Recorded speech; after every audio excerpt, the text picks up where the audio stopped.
It was literally in the middle of nowhere, literally no civilization either in front of me or behind me. There was nobody. I was in the middle of nowhere, pitch black. I didn't know where to go. I remember like I reached the crossroad. There was a small shop or something. I asked, like basically I don't speak Vietnamese, obviously. Yeah.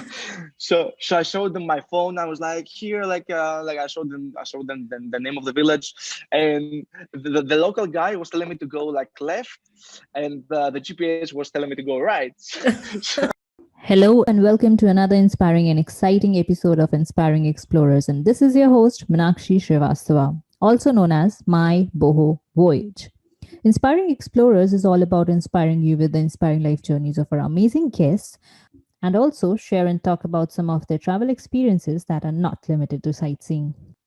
For this episode of Inspiring Explorers, we have an inspiring explorer who is mostly famous as a Greek solo. And as the name suggests, he is a solo traveler from Greece, Tasos.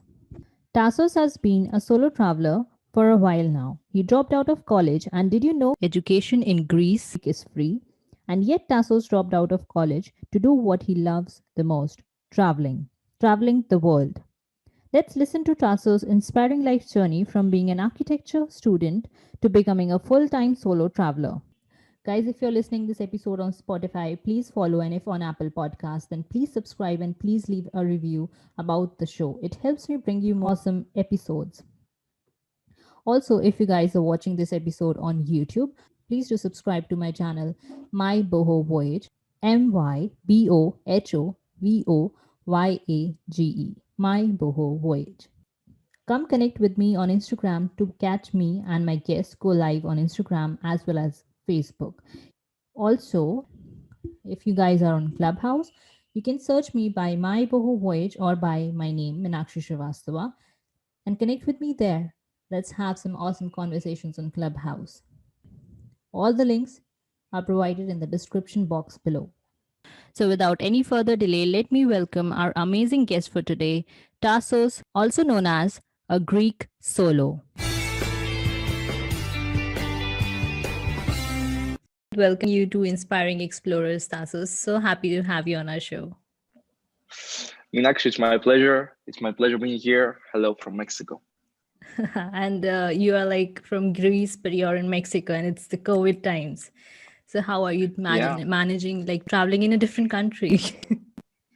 Yeah, that's a good question, actually. I mean, like to start things off, it was kind of tough to leave Greece because, as you mentioned, we're in ongoing kind of strict lockdown, I'd say. So when I left the end of November. When I left like about a month ago, they said that the lockdown would end at the end of November, but then on the 30th they extended. I think now it's till the 7th of January in Greece, but like as things evolve, I think it's gonna be extended and extended and extended. I don't know for how long. So for me being in Greece, being a content creator, I was basically in lockdown. I also work as a freelancer, so I make like photography and video for other businesses. So, but there was no business, because obviously you cannot approach a business that it's being shut down, obviously. So I was basically staying in Athens, spending European money, but like not earning any money. So whereas here, like how I took the decision. Actually, I have another Greek friend here. His name is Timmy Carter. He's also a vlogger from Greece. And I was talking to him because he was here, and he said he introduced me to this idea, and I was like, why not? I have nothing to lose. So then I started to, like, about mid-November, when the idea hit me, I started to really trying to find ways how I'm able to leave Greece, because it was on lockdown. And the thing is, like, I love my country, but like when it comes to government and things, it's like a bit complicated with the bureaucracy, especially during these times. So I would call, like, there's a government number. I would call them. I was like, hey guys, like, is it able to leave the country? And they were like, we don't know. And I'm like, if you don't know, who does, So it was kind of a bummer. I had to like make like many phone calls, like, with the Greek embassy in, the Mexican embassy in Greece, and then with the airlines, and then with the airport, and then with the government. So like I had to make a lot of calls, and theoretically it was possible, but up until I got on my flight, I wasn't sure, because actually they moved my flight once, and because I had a connection flight Athens to Frankfurt and then from Frankfurt to Mexico City, And then they moved my flight from Athens to Frankfurt. And then because it was so delayed, I would miss my big flight from Frankfurt to Mexico. So I was like, so I had to change my flight once and, and pray that it works. And it thankfully did. And I'm really going to be here, actually. It's being a content creator here. As I said, in Greece, I was just spending money, not earning anything. Whereas here, I can I can approach businesses as a freelancer, but also I can create content for myself. Obviously, taking the necessary precautions each and every time. Yeah, definitely. Like COVID has been hard on Europe. Very hard. Yeah. I mean, it has been in all over the world. Actually, now before our interview, I was reading in the news, and there's like a new how do you say, mutated virus in the UK. So like, yeah, fingers crossed. literally. Yeah, fingers crossed. Yeah. Again, a bad news for travelers. Oh God. Yeah, but thing is, like it's bad thing not only for traveling, but obviously for businesses that struggle, small businesses and everything all around the world. So like, I think travel, like, being a vlogger or like being a creator, like travel wise, it's like the least of the world's problems right now, I think. True. Yeah, definitely. So like, coming to the traveling part, in a way that you're a travel blogger now and you keep moving around traveling in content creation. So were you a content creator? Like, did you always wanted to be a content creator? What was your life journey? Let us know a little brief about like how AGreekSolo started. That's a good question, actually. What I always say for example, like for a project to work for me, like AGreekSolo is still small, in terms of how I imagine it in like 5-10 years from now. But I feel like I'm on the right path, like I'm being a creator. I think most creators out there will really, resonate with that, because like when you feel you're doing the right things, I think you're on the right path to do something. But like, as I always say, like for something to work, you need to try many things. I've tried many things. But like starting off, like when I was in school, I didn't know what I really want to do. I was solely introduced to one path, one career path. It's like the career most people the path most people take in the Western world, like finish school, like get to university. It's free also in Greece. That's like a big thing in Greece, like public education. So I want to become an architect. That's what I thought. Eventually I ended up in studying architecture, but and I think I was good. My professors were like, you should like do this, because I'm really creative as a person. That's why I'm a creator, obviously, now. But I didn't really feel like it. I was like, is this what I really want to do? And I remember staying up all night and do the projects and do all the models for those of your listeners and your viewers that know about architecture. And I was like, this is okay, I guess, for some people, but not for me, So like, long story short, I decided to drop out. And I remember, actually the day I dropped out. So like, up until that point, on paper, I was on a good, track in terms of like society standards, like, and stereotypes. I was like in a good school, like I would graduate, I would have a good degree and stuff, So everything was going well, like for all the rest of the world, just not for me, which is the most important thing, Yeah. So I decided to drop out. And the day I dropped out, I remember I didn't know what I want to do after that, but I felt really free. I was like, okay, now I have my life in my hands and I can try things. So from then on, I tried various things. I was actually hosting a podcast, like one of the first podcasts in Greece. That I dropped that because I actually went to the army, because like army is mandatory in Greece. So 2018, I went to the army. Then at the time, like I was writing for magazines. I had my own first blog. Like it was my first brand, like a blog, was called Live, Explore, Inspire. It was on AGreekSolo. So it was more of an amateur thing. And then in like a year and a half ago, before my first project, which was in Southeast Asia, I went to countries like Singapore, Myanmar, Thailand, Vietnam. So I called that the Asia project, because for us Westerners, Southeast Asia is Asia. Like, apologies for your audience in India. Actually, I really want to come to India, like, hopefully when things calm down. But Yeah, anyway, so like I started Greek Solo because I really wanted to show the real side of travel, like the one you don't normally see, the Instagram profiles and everything. Yeah, and that brought me to many experiences, like that brought me to the mountains of like Vietnam, up in the north, interacting with like tribes. Obviously we couldn't communicate other than body language, but that's why I traveled for example. And yeah, that's a journey how a Greek Solo started like a year and a half ago. Okay, so like you kept evolving from one thing to another, and now you're finally into this. Yeah, and I had to try many things. For example, like I've also like been a radio producer for like in web radio in Greece for like 3 years, Hmm. and that actually helped me a lot. For example, because it was the first time it wasn't with a camera, because now I'm really used to the camera because it's a weird process. Nevertheless, like talking to the camera, it's True, like basically talking to yourself, right? So true, you have to true. get used to it. So I acquired the skill like being comfortable in public from the radio actually, because like it was the first time I was speaking in public. Nobody could see me, but they could hear me. Yeah. So I had to try, and then reject the things I didn't really like, and being now doing a the brand that it's called the Greek Solo. I can say I'm fulfilled in a sense. I get it. Like talking to a lot of people who come into this journey of not doing the regular things, they do come for the reason that there's no fulfillment in what they were actually doing before. Yeah, and it's there's a fine line of, because I think most of us, actually, when you lie down at night on your bed, you really know what's going on in your life. Like when you're by Mm. yourself, you really know what you could do, or but do you have the courage or like the guts to do it? Because like I think there's I read this how you say quote a while ago, and it's stuck with me ever since.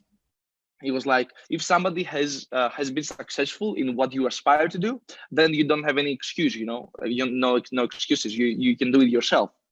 So yeah, I think if somebody has found a way in what you want to do, then you can find it too. They weren't Definitely. gods, or they weren't like they're normal people like you and me, right? Yeah, definitely. So, like, why did you choose solo traveling? Like, you could have been a traveler who would go along with Yeah, people, but then why solo traveling? yeah, that's a good question. Actually, you do really good questions. You make really good questions. Thank you, thank you.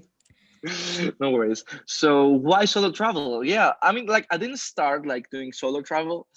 I was traveling. I remember my first how I started traveling actually was because I'm at like I do traditional dances in Greece, like since I was a kid, and like I think I was 16 or 17, because we would like compete in international festivals, and that's how I started traveling in a very young age with like groups, and later on my sister would live in the UK. I would visit her on my own, but like I wasn't really alone because I was with my sister.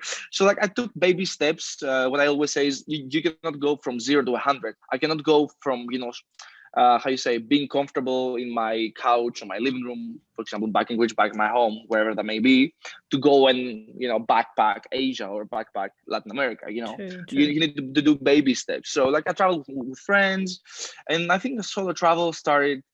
I have a really good friend.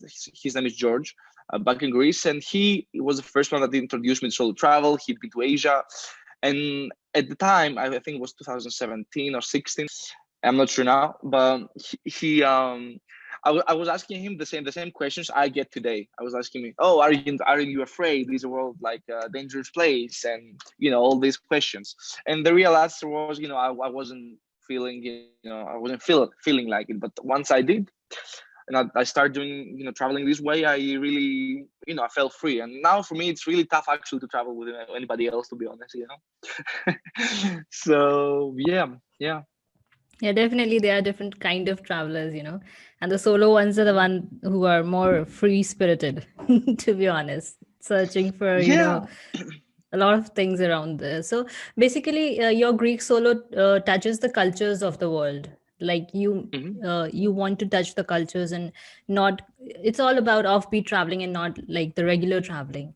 So, any experiences that you had? Like, I would love to hear experiences from your side and point of view, because you have been solo traveling a lot of places. So, what were the challenges and the excitement, the thrill, first time solo traveling, and then how it just escalated? Yeah. I mean, I remember my first time that I ever traveled solo was in Israel. In Israel, Oh. and it was, I think it was like 2000. I don't remember. I think to what 2017. I believe it was 2017, and it was Trump had just been elected in the U.S. Oh. And I remember he had announced like a week before my trip, he had recognized Jerusalem as the capital of Israel, Hmm. which is not like the nicest thing to say, Yeah, because yeah. obviously for the you know um you know anyway. Yeah. So like when I before I went, and because it was my first trip solo, everybody was trying to prevent me. Everybody was like, "Oh, this is dangerous, especially now, and it's tense, and everything." But I don't know, something inside me, like was telling me to go. I went. It was like for a few days, and it was like for a week anyway. And yeah, it was tense, but it was so new, and I was so excited. I remember the first time I arrived at a hostel was in Israel. Actually, it wasn't the first time, but it was the first time me being solo in a hostel. Hmm. And I remember like meeting so many other solo travelers. And up until this point, I thought I was crazy because everybody around me told me I was crazy. Was telling me I was crazy. And Yeah. then I go to that place and I see, no, many people do this, and for those that follow me a while, like my motto is travel solo, not alone. Like traveling solo doesn't mean you travel alone because it's easy to meet people. True. Like and when you travel solo, you have the choice. So you have the choice, for example, like these days, for example, I'm in Mexico. I wanted some time for myself and like to focus on my work. So I decided to be alone. Like I book a private room, and I have my privacy. But then whenever I'm bored of that, I can go outside and and meet people. It's really easy. So for anybody out there that aspires to travel solo, you're not crazy. There are other people like you, a lot of people like you actually.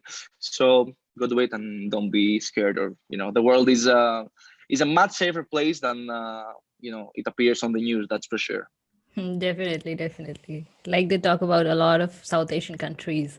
Like you've also been to Vietnam, right? And you talk Yeah. about the Asia project covering Hmm. all these countries. So, any experiences that you had Yeah. relating to culture and offbeat traveling that you do? Quite a few. I mean, like I had many. So I think the most, I think, like looking back, like last year, I think one of the most like fulfilling experiences was driving up. I did a road trip with a travel photographer, a friend of mine. His name is Alex. He's from Peru. So we met in Myanmar. And actually, this is a cool story because like before Myanmar, I was in Vietnam, right? And up until then, I had no idea like where Myanmar was or what there was to do there, right? So, and because I had done a road trip in Vietnam before, like when I booked my trip to Myanmar, I was like, I would like to do that too. But looking up online, I couldn't find many, many information about the road trips in Myanmar, right? So in my mind, I rejected it. My first day in Myanmar, like I was in Yangon. It's like a country I had never been before, a city I'd never been before. Like I had no idea whatsoever.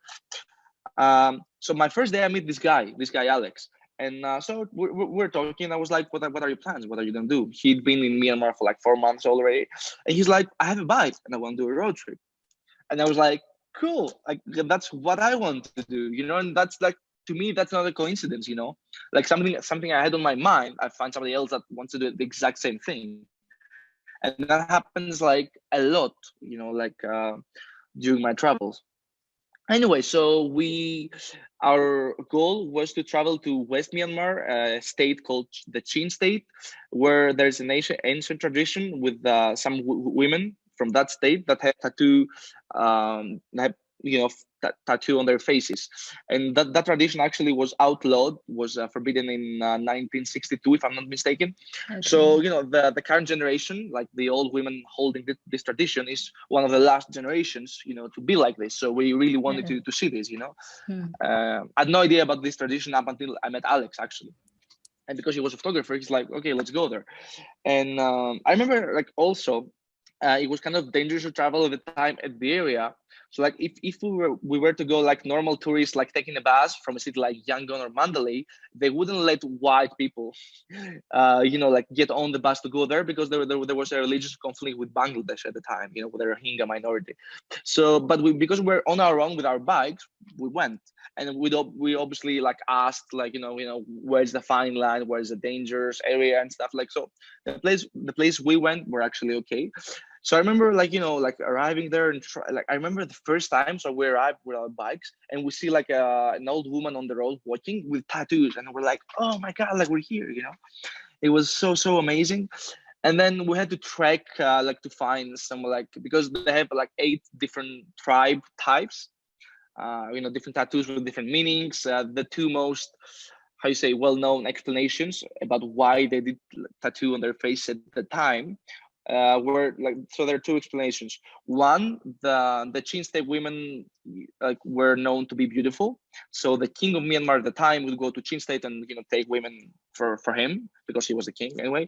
So like they would make tattoos on their faces to avoid the king taking them and stay with their families. So that's one explanation. And the other explanation is that, which is actually the most common, like most women we met and asked, they were saying that they would do the tattoos because they felt like they were, all the girls were doing at the time and all their friends, and they were doing that because they felt they were more beautiful, so they had a better chance to get married. I have like an extensive reportage, like how you say, how you say reportage in English? Whatever. So I have like a survey on my website. So yeah, whoever is interested, they can go and check it out. Definitely. And I can provide a link in the description box below. Definitely for your channel. Yeah. Okay. And like when you said that you did not have any, solo travels before, this was your first time traveling to, the Asia project that you did. So what were the challenges that you faced as a solo traveler for the first time ever? Yeah, actually, it was because the challenges were actually like back home, because like most people don't understand what we do. So it's like, if somebody cannot understand what you do, then they're gonna provide objections. And the most common reason for those objections is not like they love you, but like it's because I think most people try to justify something they don't understand. Like, I don't know, this is deep psychology, but we don't need to get into that. But I'm not sure that's important. I mean, it is important, but anyway. So yeah, they were telling me, oh, where are you going, and like, why don't get a normal job, and all those things. Like, when are you gonna settle down and everything. But for me, like, settling down and know how my life is gonna go for the next 40 years is scary, to be honest with you, in action. And I don't know. I remember so to fund because like maybe that's important for your audience, to fund my trip in Asia, I had to work, because like up until that point I wasn't making any money. I mean, I'm not making any, a lot of money now, but it's better than in Asia. So because I want to do that, and I had to find money. And being Greece, it's really difficult to save money for a big project like me traveling in Asia for like 4 months. So I went to do a seasonal job. Your audience might know Santorini in Greece. It's like an island, well-known island with like white buildings. So I went there to work because compared to the jobs in the mainland Greece, where I'm from, if you work on the islands of Greece, it's like you get paid better, right? So I went there to do a seasonal job for like 5 months, and it was really tough conditions, because we're like working 15 hours a day, 14 hours a day in the sun and everything. I mean, it wasn't like the most pleasant thing to do, but it's what I had to do in order to fulfill my dream, because nobody was gonna knock on my door one day and be like, hey, this is some money to go and travel. I actually had to do it for myself, because I really wanted to create a AGreekSolo and to make this more professional, right? And so I did. It was really tough, because there were times that was like, what am I doing here? What am I doing here? And eventually I left. And I remember, because I booked a one-way ticket. Actually, when I booked my ticket to Singapore, from Athens to Singapore, the previous day I had an accident with my motorbike. Like I had like an accident. It was. I remember it was the 22nd of August when I booked my ticket. The 21st is when I had the accident, and that's 2019. And I was like, up until that point, I would say to everybody that I want Santorini to go to Asia, but I didn't have a date. Like I hadn't booked a ticket. So like on that day after the accident, because I was like stressed and everything, I was like, you know what, I'm gonna book my ticket to Singapore now. So I went online, booked my ticket for the when was it? I think it was the 5th of November 2019. And I was like, from then on, everybody was asking me, when are you gonna leave? I was like, on the 5th of November, I have a date. Yeah. So I remember like boarding on that flight, and like because I didn't have a return ticket, so I didn't know, and it was the first time I was actually traveling for work, which is like a whole different thing, and it's challenging actually. It's like stressful. It's beautiful, but it's not like as fancy as it seems, because as human beings we like to look at the end result and not on on the process.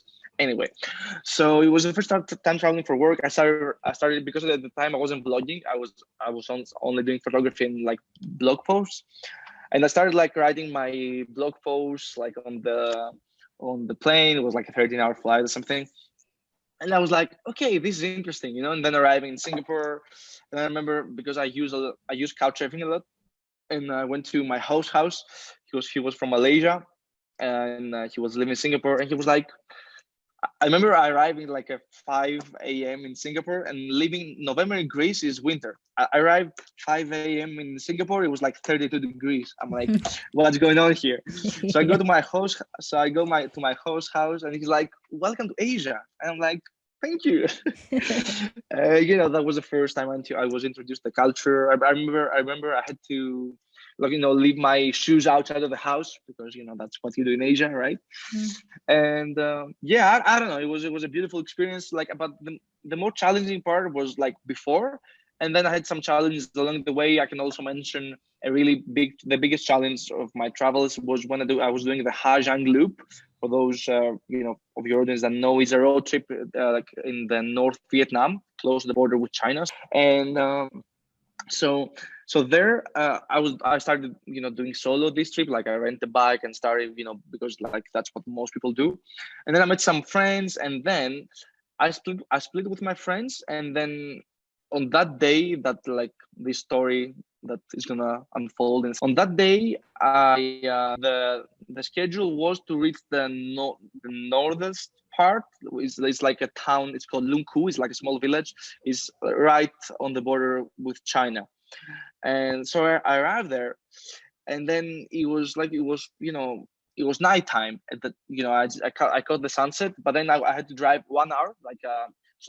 I was here. I had to go here. I reached like where I wanted to go, but then I had to go all the way back, like to drive for an hour to reach the village I was about to spend the night. But the roads weren't the best. The drivers are not the best either. I won't lie. Vietnamese truck drivers didn't help. So like I remember I was on my way back. I was tired because I was already driving like for 8 hours. I was driving all day.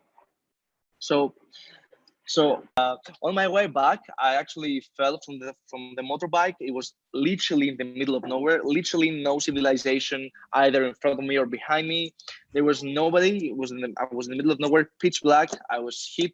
I also fell on my waist, and I have a problem on my waist also. Yeah, and like the bike was like all over the place. My backpack which was tied on the back was also all over the place, and whatever. So like and that's not the worst part yet. wait for it. So like I get up. Like thankfully the bike was working, but there was nobody there like to help me or anything because it was literally in the middle of nowhere. So like I stand up, like I tie the backpack again. I was hurting so bad, and anyway, so like then I started on my way. The village I wanted to reach, well, it was called and is called Dong Van. It was like a local village. So and I remember the GPS was telling me like 40 minutes, like after this incident happened. So I was driving at night. It's actually started raining as well, So like, Damn. yeah, I'm driving, but then it will say like 40 minutes, 39 minutes, and then because it's the mountains there, and the signal zone is not good.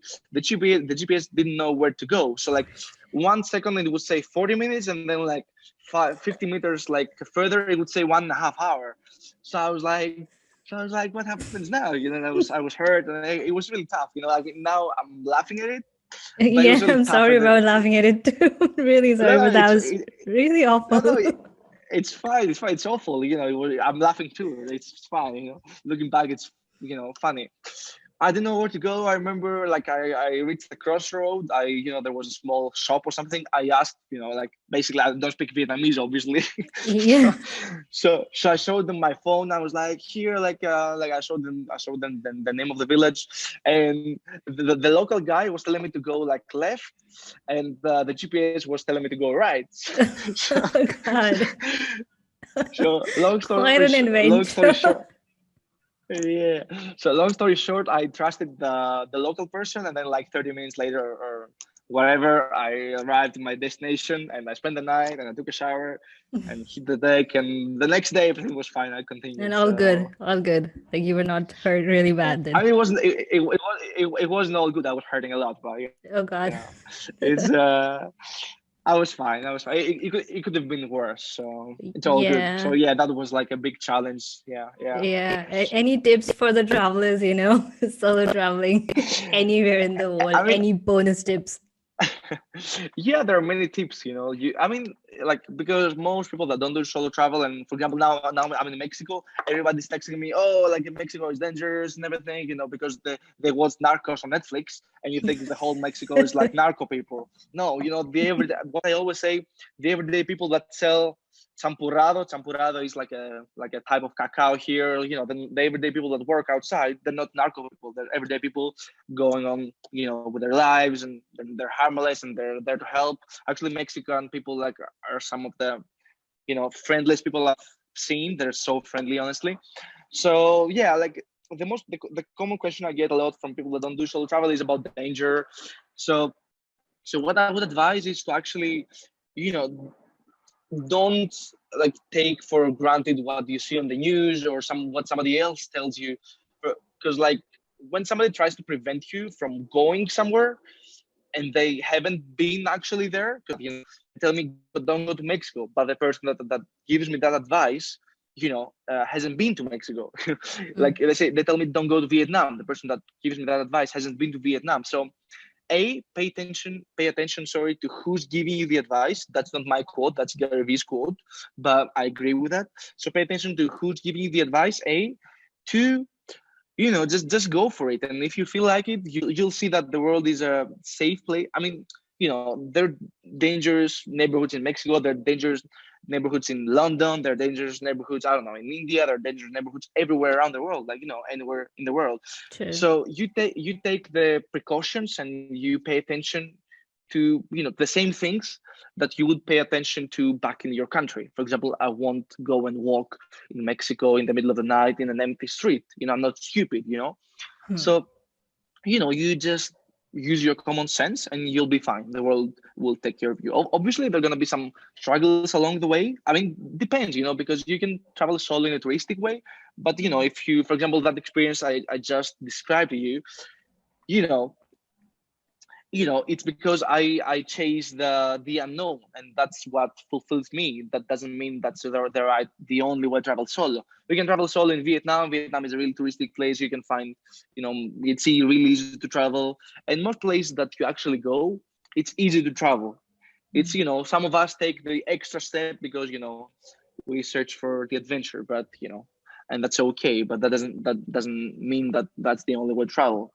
So go for it, pay attention to who's giving you the advice, and last but not least, just be careful as you would back in your own country. Definitely, definitely. That's a very good advice here. And Mhm. also, you always keep a backup friend, like you said in your many, talks, that you keep a backup friend in every country that you visit before you are going to Yeah, that place. Like that's your motto as well, that travel solo but not alone.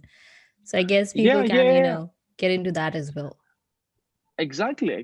Yeah, traveling. Like now, like most of my friends are spread all around the globe, literally. Like they're in Vietnam, they're in Philippines, now they're in Mexico. They're in Greece, and Europe, then the Netherlands. They're in India. Actually, I have a really close friend from Kerala. Kerala is in the south, right? Kerala, yes, in the south. Yeah, I know the south. They don't speak Hindi either. It's like a different Yeah, thing. they I know. speak English, yes. Yeah. I actually, this is a fun fact. So when I met that guy, we traveled together in the south of Vietnam. And Hmm. because his job was related to travel, his English was great and everything. But then we met another Indian from the north, and they were speaking English to each other, and I was like, what? Because as a foreigner, like I know India is massive, but like I wasn't introduced into that, and then I Yeah. realized that I realized you guys like speak 1,000 languages or Yeah, whatever. many. Just Yeah, yeah, North yeah. has so many languages. Like there's Marathi, there's Gujarati, there's Punjabi, there's Bengali. So yeah, the Oh my common god. language that connects us is again English. Yeah, Weird. yeah. Yeah, it's weird, but it's beautiful at the same time. But yeah, back to your point, as you said, you make friends, and then I can go visit my friends. For example, if I go to the Philippines, if I go to Vietnam, or if I go somewhere in Europe, I have friends. So that helps as well. Definitely. And I guess like if anybody is solo traveling, they can definitely do that and do a research on, the places that you're being like, for example, it's Vietnam, let's say. So like a Greek solo has been there, go watch their vlogs and then, like research a little more about that place just by listening to news, don't get, ideas about the place alone. Yeah, exactly. You can research. That's what I always do. But obviously, the research and your experience are gonna be different, obviously. But Definitely. you Yeah. always have to research, right? You always have to research because you're in a foreign country, and you have to research when you actually arrive. So what I do now, I do some research online, but what I do, for example, I arrive, for example, to Mexico City, and then I ask locals in that very country, let's say Mexico right now, right? So I'm like, okay, where should I go? Where are the safe places? Where are the dangerous areas? And because they live there, they know better than the vlogger. They know better than me, obviously, because it's my first time there. So like always ask the local people as well once you arrive in any country you go. Definitely, definitely. Like when I was going to Dubai, so Dubai can be a little different for Indians. Like if you go Hmm. there, you find your kind of people, but when Indians go there, they say India. There's a Hmm. lot of Hmm. India in Dubai, and literally the Meena Bazaar is like a part of India. You go there and it's different place altogether. Meena Bazaar of Dubai is the same India that we see in India. So when we went there, we talked to the local drivers in Meena Bazaar, and the rates were like different from the ones that we would book from any travel agent. So that Hmm. is what I suggested to people was that whenever you go to Dubai, go to Meena Bazaar, bargain with the those taxi drivers, and those cab drivers are going to take you to different places and show you around in very less cost, and more, even more so, they would show you around the Dubai that you don't know of, like not the regular places but the offbeat places, the more cultural places where you can see the Exactly. culture So more. once I was in Portugal, in Lisbon, and which is my favorite city in Europe by far. It's like an amazing place. Portugal is Yeah. an amazing place, but Lisbon, I don't know, I love Lisbon. So I was in Lisbon. I was with a friend actually at the time, and I don't know. We took a tuk tuk. We hired a tuk tuk to go somewhere, but the tuk tuk driver suggested and that he took us to a cooler place, and that place was called the LX Factory, which was like an industrial, how you say, place with like storages that like every storage had a theme.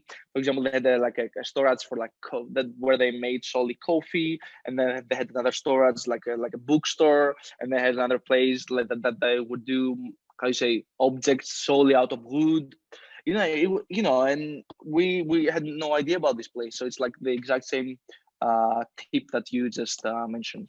Exactly. Like we visited Abu Dhabi in the same trip because of that driver, and we still have his contact. Now, he's from India as well, Kerala side of India again.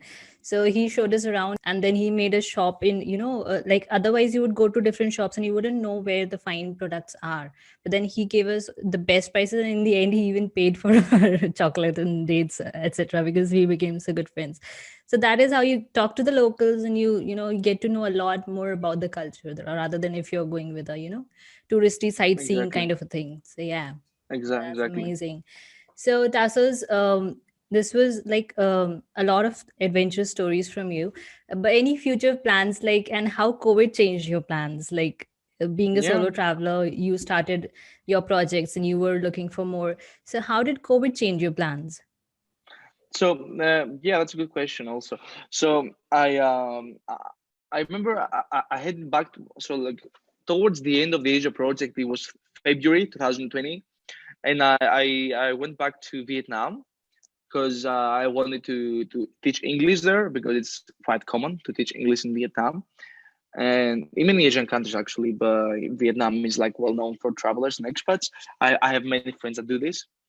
So I went there to do that, but then schools started to close because of COVID. So like it was difficult to do that. And then I was invited actually to an event back in Greece, like in April. So I was like, okay, I'll go back to Greece, do this event, and then go back to Vietnam to teach, when things calm. But at the time, because COVID like started like early 2020, right? Like December, like I don't remember, like January or something. February, January in Europe and then Feb in India. Yeah.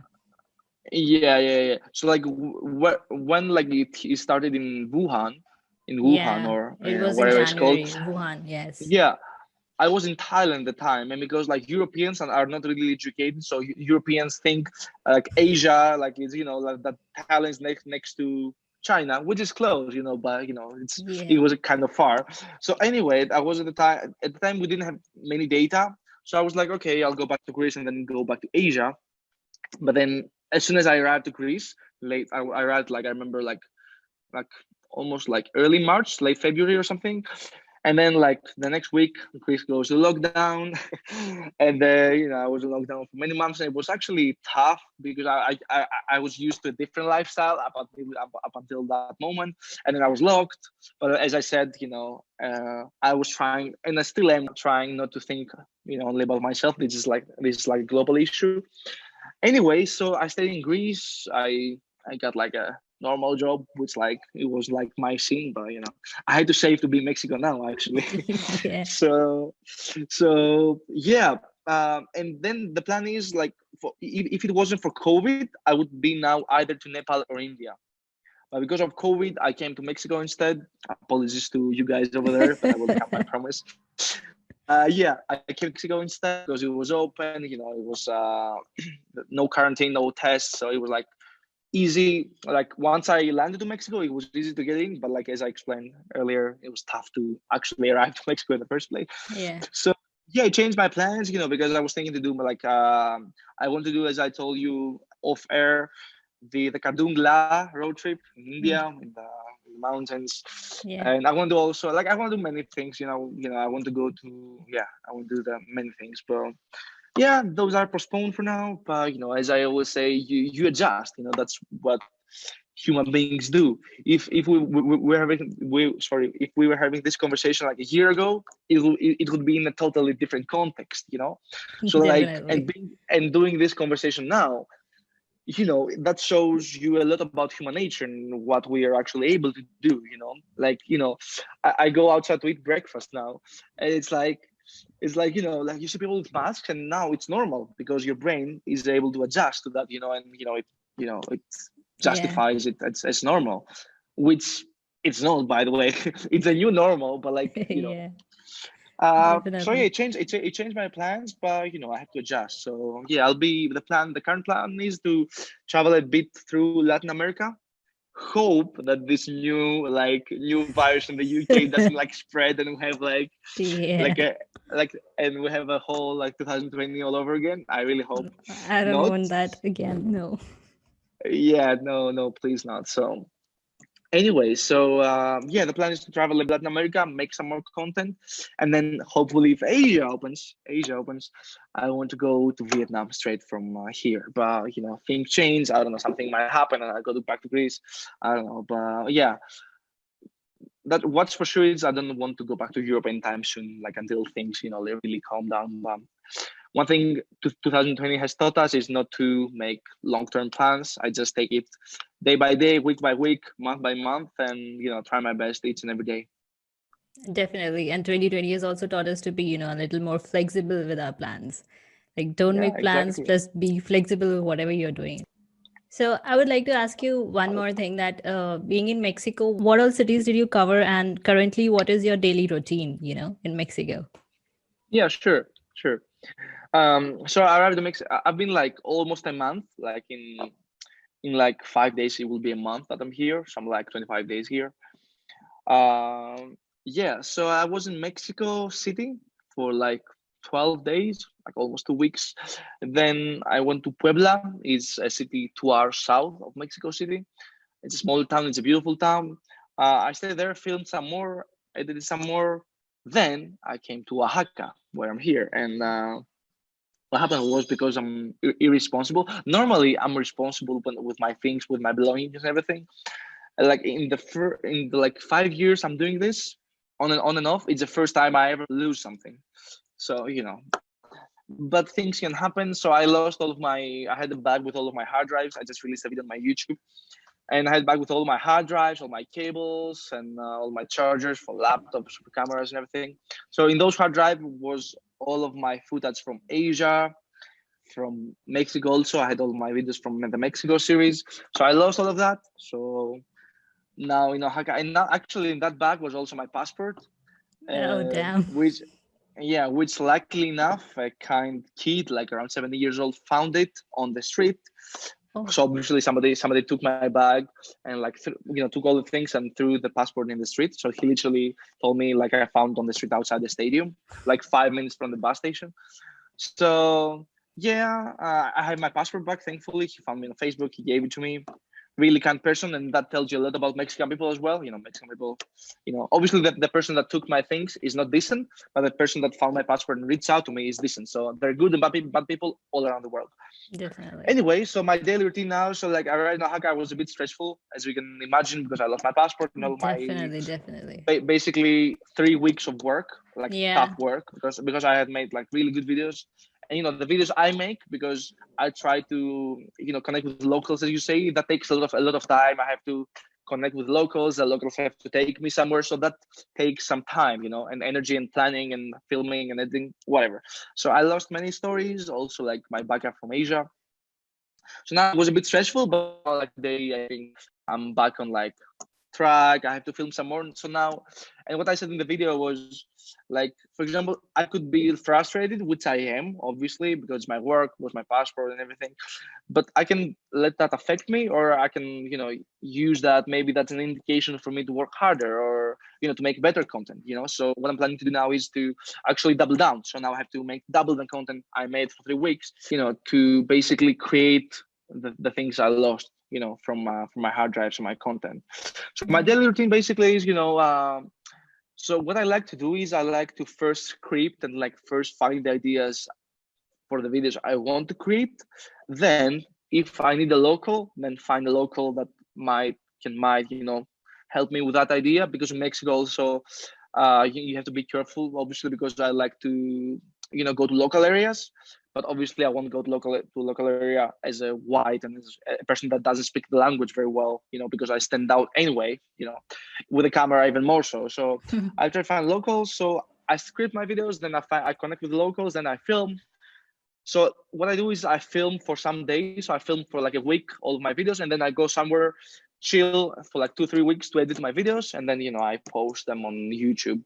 So that's basically me. And during those times, I sometimes call my mom, like, "Mom, I'm okay, I'm not dead," and everything. So yeah, that's my daily routine. Yeah. And what was your mom's reaction, traveling during COVID and leaving Greece, Yeah. going to Mexico, Yeah. like Mexico, Greece, Yeah. COVID? Yeah. It's a bit far, as the people would say in Spanish, muy lejos, like really far. Yeah, I don't know. I think my parents, because they really, I think they don't entirely understand what I'm doing, because the different generation. So like my parents' generation is taught to get a job, get a girlfriend, get married, and like do all those things. But as long as they see me happy, and for example, when I'm back in Greece, I'm not happy. Like that's like as simply as I can put it. So when I'm back in Greece, I'm not happy. But when I'm on the road and when I'm creating and when I'm connecting with my audience and when I'm doing these things, which which one of which is we're doing right now, I'm really happy, and I'm really feeling that I'm on the right path. As long as they see me happy, I think they kind of understand, and I also explain them. They understand that I'm trying to pursue a career, and to pursue this type of career, I have to be, to do that. So yeah, my mom told me, as I told you, because I left at the end of November, she told me, wait till the quarantine is done, like the 30th of November, and then we can meet, and then you can leave, because we live in different cities. But I was like, Mom, like, it's gonna be extended. As I told you, it's already extended till January, and it's gonna be like this. So I was like, there's no reason to wait. And actually planning flights and everything, with COVID, you cannot like book a flight a month from now. So I decided, when I took the decision, I booked the flight like a week before, So, and as I told you, it changed, and then finally I made it. But yeah, so I think as long as I'm happy, and as long as, like, your audience is happy. I mean, like, if someone in your audience, listener or viewer, feels like they want to do something, but they're afraid, what the family might say. I mean, like, culturally it's different, like being a European, being in India, obviously. But I guess, I don't know, like your parents understand when you're happy and when you're not happy. So, I think they really get that. And, I'm happy, seeing them, happy as well. I mean, they're lockdown now in Greece, and it's cold, but yeah. I feel a bit guilty being Mexico, but actually, you know what the pandemic has taught me is that, being in Mexico, because it's my first project, after COVID hit, I'm really grateful. For example, I'm really grateful being able to go and buy a breakfast here and speak in Spanish, and like interact with the locals. I'm really grateful for that. I was grateful before, but now I'm grateful in a different level. I'm grateful every single day. So that's the most important thing the pandemic has taught me, actually. What is that? There's some background noise. I'm in the hostel. Oh, Apologies for that's that. cool. That's cool. Like, I give this warning that we are going to do it, in different places on Zoom. So do not mind the background noises. Like, be natural. Sure. Yeah. I mean, it's natural. It's like the hostel left. That's what happens. Exactly. So, so like, how strict was the lockdown in Greece? Like, we were locked down in India for like a very long time, and people were panicked about the food and stuff. And then now they're like very chill. Yeah, we had 2 lockdowns in Greece. The first one was, if I'm not mistaken, from March till May, and then we opened in May for the summer, because the tourism industry is like one of the biggest, how you say, stones, should I say? I don't know how you say in English. It's like a big thing. And Santorini are really beautiful places and very good attractions for, I guess, the tourists. Yeah. Not only Santorini, but the whole Greece is like, it's basically relies on tourism. Yeah, it's a beautiful place for vacation. Yeah. So so we opened for the summer, and now from the end of October and November, we're an ongoing lockdown till January, as I told you, but it's gonna be extended most likely.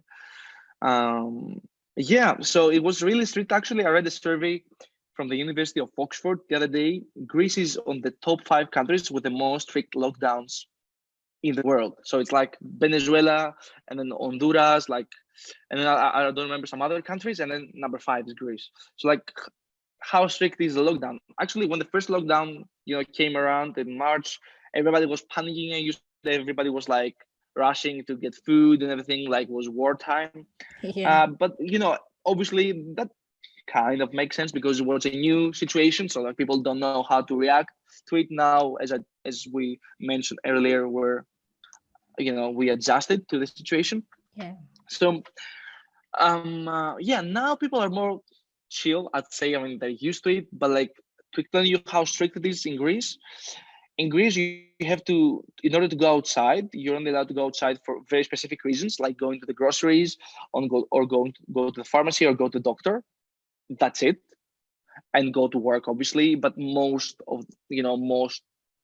types of jobs are like Zoom, like we're doing now. So like, very few people actually work with a physical presence somewhere. So you basically inside, you have to text a number on your phone. The number is 13033, and then we have 6 different numbers, how you say, depending on what activity you want to do. So for example, like you want to go to the groceries, you send us number 2, it's like that. So you send number 2 and you send a text message, and then the government number has text you back with a confirmation. So you're allowed to go outside. And that's only for a few hours, because you're going to go to buy groceries for like 5 hours, you know what I mean? And they check, the police checks and everything. So that's how you actually are able to go outside. Oh, I forgot to mention, you're also allowed to go outside for like working out with number 6 in Greece. And from 9 p.m. to 5 a.m., that was the situation up until I left. You're not allowed to go outside for any reason whatsoever.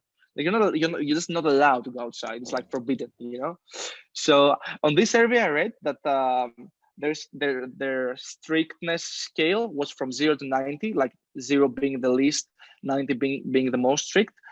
And Greece is ranked, like the score of Greece is 84.26 out of 90. And 90 is like the dictatorship or something. So yeah, it's actually what the survey was saying. So it's bad in Greece and in Europe in general. So being in Mexico, and actually I have to share this with you, because I was in like lockdown and open, but like whenever we opened, I was actually working all day. I wasn't doing anything, and then lockdown again, and now being here. As I told you, I'm grateful. But for example, like the other day, because where I'm here in Oaxaca state, I'm in Oaxaca state right now, which is like basically one of the most beautiful states in Mexico. And here the bars and everything are open, like till late, like 2 a.m., 3 a.m. You can go and party. And I went like, outside, and I'm not like I don't like to party because I work so much, but like I went outside, and it was so surreal for me that I was in a bar drinking a beer with other people. It was actually surreal. I was like, what is going on right now? Like in Greece, bars and everything, because like socializing is the big part of the Greek culture. We have countless cafes, countless restaurants. So no matter how much money you have, little or more, or a lot of money, you go outside in Greece. It's a big part of the culture. So it's like being here is surreal. Like everything is closed for so long, and yeah, that's why I appreciate each and every moment being here. So yeah. It's been quite a journey, to say the least. Yeah.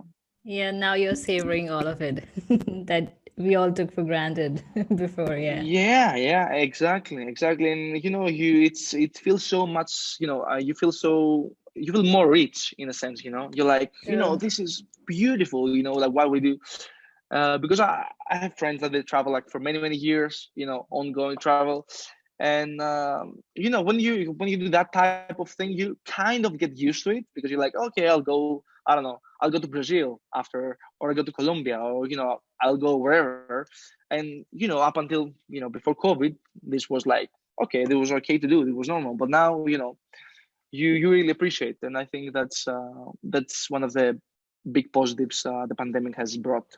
Definitely. Now, coming towards the end of the interview, any last message that you would like to give to our listeners and viewers? I mean, like if you feel trapped in your life, and that's how I felt before I started this journey. And like, to be frank and to be honest, like I'm not sure if what I'm doing now is gonna work professionally. It's just what I really want to do and what I really want to chase. A friend of mine, a vlogger from Greece, he told me that what we do is actually really difficult psychologically, because you put in so much effort, with your camera, and like it takes a lot of effort and energy, and you don't even know if it's gonna work. That's how stressful it is being a creator. Definitely, But yes. it's a choice we make, and we love it, obviously. But yeah, so if you feel trapped, and just go for it. Like as I told earlier, when you lie down in your bed, what you want to do. So like do that, and if you devote your heart and soul and you go like 1,000%, you will. The world will take care of you. And actually, another quote from Ryan Serhant, he's like a real estate agent in New York. He says, "If you take care of the work will take care of you." So, but thing is, like another question I get a lot is like, how do I find what I want to love? Because what I want to do, what I love to do. It's like you try a lot of things. You try something, you reject it. You try, and then eventually you're gonna, how you say, close the spectrum of what you like, and then I really feel that if you keep searching, you're gonna find it. And when you find it, actually commit to it. And for example, like doing this, what I'm doing now is difficult because it's like, because I'm here for work, as I mentioned earlier, it's tough to say no, because like you meet people and they're like, oh, let's go for a beer, but I have to edit the video. Let's go to party. No, I have to film. True. So yeah, it's how you say, it's you have to make compromises, like in a sense, you have to not compromise, like set priorities. So when you find that something, actually commit to it. That will mean that you'll have to prioritize it before of partying, before of, I don't know, your spouse, or you really have to commit. So yeah, just go for it. That's my advice. And like, answers are only how you say, are only found better by doing. So like, if you take action, things are gonna happen. If you just watch videos like this one, which is good, it's good to take inspiration, it's good to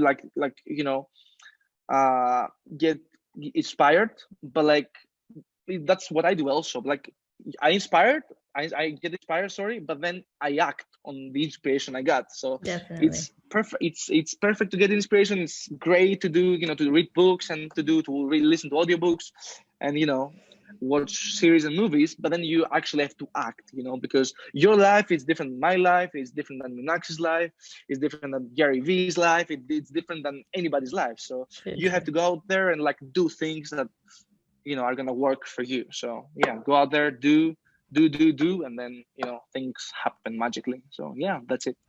Definitely a very beautiful advice, and I see that you follow Gary Vee a lot. So yeah. Yeah, I do. But I mean, as I say, and that's a trap I fell into as well. So for example, when I started watching Gary Vee, I was like, okay, that's cool, but I was just watching. Whereas now Yeah. I haven't. To be honest, I haven't watched Gary Vee in like, I don't know, like 6 months, because I act for myself. Definitely. So that's a really good advice. For Exactly. example, Yeah. like the self-help like world and everything, it's good, but it can also be toxic, because if you don't act and if you don't do things for yourself, then it's like, because self-help means like you're imperfect, which we are all imperfect, and that's totally fine, but it can be toxic. But as soon as you like take action, things are gonna happen. So yeah, as I said, I'm currently in action mode, not like watching mode. But yeah. Yeah, definitely. And that's how things work. We have to, initially there's a lot of hustle, whatever we are doing, whatever, even if it's podcasting, even if it's anything, content creation, whatever it is. Initially, it takes the hustle. All right. So, 100%. yeah, definitely. Lastly, like, how can our listeners and viewers connect with you? So you can find me on, if you type AGreekSolo, my brand is AGreekSolo across all the social media platforms. You can find me. Now I'm really active on YouTube. That's where I devote most of my time. I post once or twice a week. Like, I'm trying to do twice a week. It's challenging, because I'm on the road, but I'm really trying my best. So you can find me on YouTube, AGreekSolo. You can find me on Instagram at AGreekSolo. You can find more of my work, one of my general projects on my website at AGreekSolo.com. You can find me on Twitter. You can find me on Facebook at AGreekSolo as well. So yeah, but mostly on YouTube and Instagram, to be honest. Definitely. And I'll be providing all the links in the description box below. Do check it out, guys. I appreciate it, guys. And thank you so much for having me. Yeah, Tasos, it was a wonderful, wonderful conversation. Thank you so much for being on Inspiring Explorers. We loved it. I loved it too, to be honest. It was a big break out of my, like, my life these days is like, I rush from one place to another, but I really appreciate this conversation here with you. Hope it provided value to your audience, hopefully. And yeah, see you in Delhi, I guess. Definitely, we would. I mean, I will be waiting for you. Definitely waiting. What do we say in Greek for goodbye? So we say adio, but like, we don't really use that. Okay. Let me think. We normally say taleme, which means like talk to you soon. Taleme. Taleme. Yeah. Yeah, we can say see But you soon. yeah. So see you Okay. soon. Yeah. So see you soon is Taleme Sidoma. Taleme Sidoma. Yeah, perfect. Yeah. Awesome. And namaste for, from India. Okay. I got it. Namaste. So this was Taso's inspiring life journey so far and some funny travel experiences. Thank you so much for listening to this episode and I hope you enjoyed this episode. If you did, then please subscribe to my YouTube channel, and if you're listening to this episode on Spotify, please follow, and if on Apple Podcast, then please subscribe and please leave a review about the show. Come connect with me on LinkedIn, Instagram, Facebook, Twitter, and Clubhouse. All the links are in the description box below. You can also search me by MyBohoVoyage, MyBohoVoyage. So see you next time with another inspiring interview. Till then, goodbye and take care. Keep exploring, keep inspiring.